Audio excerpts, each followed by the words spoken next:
Poker Tonight is brought to you by Bluff Magazine, the world's leading poker publication. Welcome back to Poker Tonight. Scott Huff and Joe Sebok. There was a bit of news that came out of the Bahamas last week, and it's a Poker Tonight exclusive. This week in side action. So Sebok, first of all, just what is side action? I'm assuming it's not just what happens when you don't take your wife on the road. Not smart to say for a man getting married soon. Let's go ahead and break out the Poker Tonight dictionary and have a look. Now, side action is anything that doesn't happen within a poker tournament. So, historically, side action has referred to cash games going on, but it's also come to encompass side bets, also known as prop bets, happening between players. Okay, so for the people at home, what's a prop bet? Okay. Prop bet comes from the word proposition and is a result of one gambler proposing a bet to another. Examples include flop bets, which is usually betting on all red or black flops, and there are also last longers, which is pretty obvious. Whoever lasts longer in the tournament wins that bet. All right, that's right. And another type of side action prop bet is known as cross booking. Not as common as the others because it can potentially be very expensive. That's right. Cross booking is where two players wager to essentially double whatever prize money is won in the tournament. Down in the Bahamas, Phil Ivey and Tom Dwan, Durr, cross booked for 50% of each other. Now that means that one would have to pay the other half of whatever the other cashed for. Since Durr busted on day 2 and he didn't cash at all, he won absolutely nothing. Now Phil was what we call free rolling, which is the sweetest thing in poker. Now free rolling means that he can lose absolutely nothing and it's only a matter of how much he can possibly win. Ivy cashed for $23,500, and as a result, Durr had to pay him half of that for the 50% crossbook, $11,750. As if the cash for $23,000 wasn't enough. Well, it seems like a lot, I know, but that amount didn't even cover his 10-day stay in his suite at the Atlantis. Professional poker is very expensive. Side action, prop betting, cross booking, free rolling. It's a lot to remember. Let's close up the dictionary and hear from this open book instead. It's Dana Workman and the Weekly Misdeal, brought to you by Bluff Magazine, the world's leading poker publication.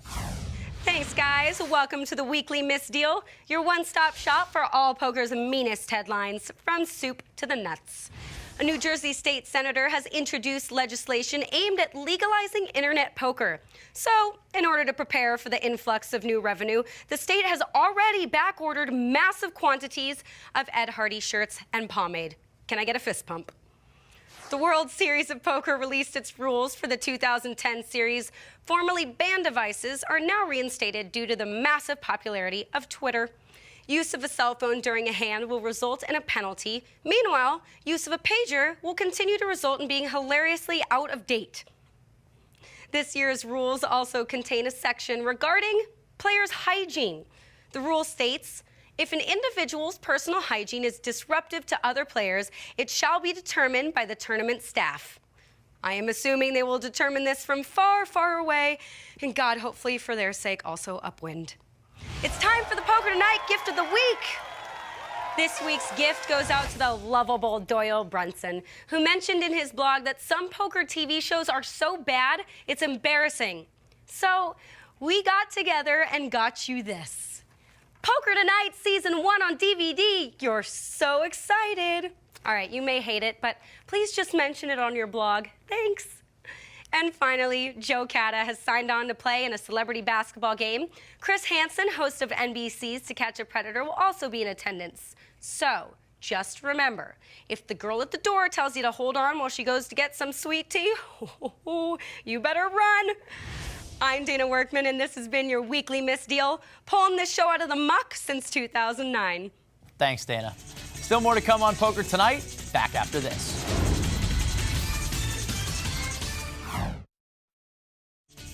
Poker Tonight has been brought to you by UB.net. Welcome back to Poker Tonight. Scott Huff alongside Joe Sebok. Now, week in and week out on Poker Tonight, we bring you stories about the best players in the world putting up big sums of money for the chance at huge first-place prizes. But that's not the case in every tournament.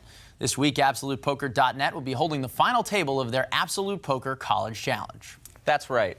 In order to help out some poker fans with college tuition, AbsolutePoker.net held a series of free rolls online, and they've made their way all the way down to the final 5 competitors, who are playing for the grand prize of $10,000 in college tuition. Now, Sebok, I heard a rumor that your dad wouldn't even let you pick up a deck of cards until you graduated college. I don't really see what relevance my dad has to poker. or the fine collegiates playing in this tournament, especially since none of them listed me as their favorite player.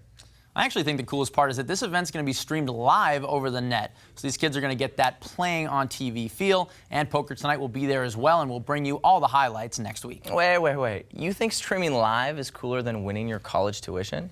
Well, you've played poker on TV a bunch of times before, and I haven't. So I think it'd be pretty cool. Plus, I got a scholarship. Speaking of poker on television, you can catch the Season 8 premiere of the World Poker Tour, the Bellagio Cup 5, right here on FSN, featuring tonight's guests Justin Smith and Faraz Jaka on Sunday, January 24th at 11 p.m., or check your local listings. That's all the time we have for Poker2Nite. Join us again next week, but in the meantime, be sure to check us out on ub.net for more information on the Poker2Nite Pro Challenge. But for now, I'd like to thank our guests Faraz Jaka and Justin Smith. Thank you. For Dana Workman and Joe Sebok, this is Scott Huff saying, keep our seats open.